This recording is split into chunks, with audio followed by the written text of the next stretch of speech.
The following story has been brought to you by StoriesToInspire.org. There was a Melamed in Eitz Chaim, in Yerushalayim, who Nebuch, his child, got very sick and had to be hospitalized. And, his wife was there 24 hours and he came at night to help her. After he put the kids to sleep, he had a cousin that slept over in his house and he would go to the hospital to be with his wife. And sleeping in the hospital is not so gesund for a person, doesn't get really recharging his batteries. And after a bunch of days, it started to have a toll on him in the classroom. And the Manal realized it. So the Manal went to speak to the overseer of the yeshiva, which was Rabbi Levine. And he told Rabbi Levine about it. And Rabbi Levine told him, don't worry, I'll take care of it. That night, this Rebbe and his wife were sitting in the hospital room when suddenly Rabbi Levine and his Rebbetzin walk into the room. They stand up and they say, yeah, how could we help the Rav? He says, the Rav tells him, if you want to help me, I want you to go home with your wife and go to sleep in a normal bed tonight. He says, what do you mean? I can't leave my kid alone.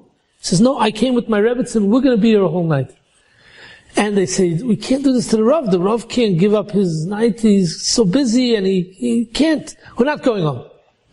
So Rabbi Levine says, listen, I need a favor. I need you to go home. He says, why? He says, let me tell you. I live in a little apartment with all my children and we have no privacy. I want to talk to my wife. I can't talk to her private because all the kids are there. They're all listening in. So we figured a very good idea. We'll come here and we'll sit tonight by your child's bedside. And we'll discuss everything we have to discuss in private, and it won't stir you. We'll have to be up anyway talking to each other. What's the difference if we talk in our own house or we talk in the hospital room? So meanwhile, you can get a good night's sleep. And that's what happened. The Melamed went home, and he recharged his batteries, and Taka the next day was better in the classroom with the goiness of Rabbi Levine, how to do Birkei Cholim. Rav Shlomo Zalman Auerbach was the Rosh Hashiva of Kol Torah in Yerushalayim. And one day, a young man comes over to him and starts asking him shilas about a mezuzahs and this and that. And Rav Shlomo Zalman looked at him and said, are you moving? And the young man said, yeah, I got a new dira, I'm moving. He says, where's the new dira?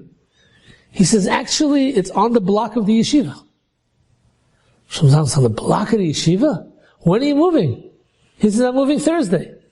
He says, what time will you be in the new apartment? He says, around 2 o'clock we should already be in the new apartment. He says, Rav Shlomo Zalman tells him, maybe you could remind me Thursday morning that today you're moving. The young man says, Avada. He doesn't know what Rav Shlomo Zalman wants, but if that's what Rav Shlomo Zalman asks for, that's what he's going to do. And he reminded him and he said, today is Thursday, Yeshiva, I'm moving in Mitzvah Today. Rav Shlomo Zalman says, Zayman Mazel and Bracha. Around 3 o'clock, this young man is putting pots and pans away, and clothing and drawers. And there's a knock on the door. He opens up the door, and there standing the Heiliger Rav Shlomo Zalman himself. Rav Shlomo Zalman comes into the apartment, and he says, wow, beautiful. Could you maybe show me around the apartment? And the young man thought he never heard something so absurd. Shlomo Zalman is interested in my apartment? Can't be. But that's what he said. So he says, sure, the Rosh Hashiva should come in. And he shows him, this is my salon, the living room. We're going to eat here Shabbos also, table. And he shows him, this is my shtender. This is where I'm going to learn. Here's my svarim shanks where I learn. I have my svarim. He takes him to the other side, look at it from the other way. Here's the window looking out at the street. Rav Shlomo Zalman turns to him and says, that's the whole apartment? He says, no, I have a few bedrooms. He says, can I see them? Of course. This is so weird.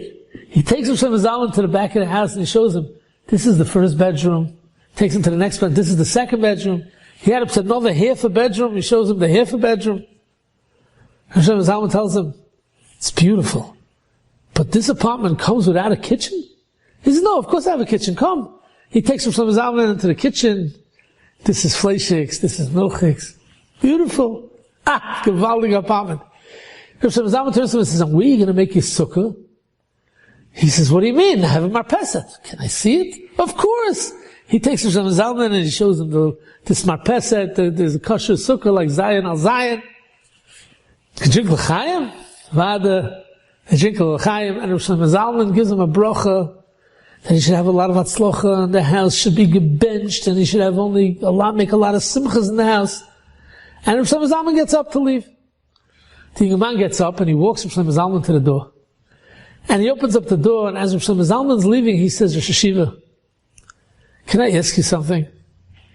I'm not the first young man in the yeshiva to move. I never heard the yeshiva did anything like this in my life. Why are you doing this?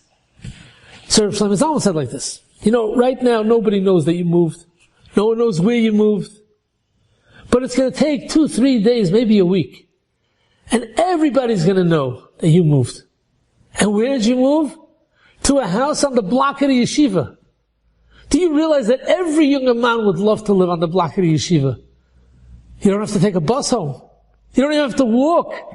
By the time you think about Rashi that you learned today, and you want to learn Tosfos, you're already home. It's a murder gazach. And many people will be jealous of you.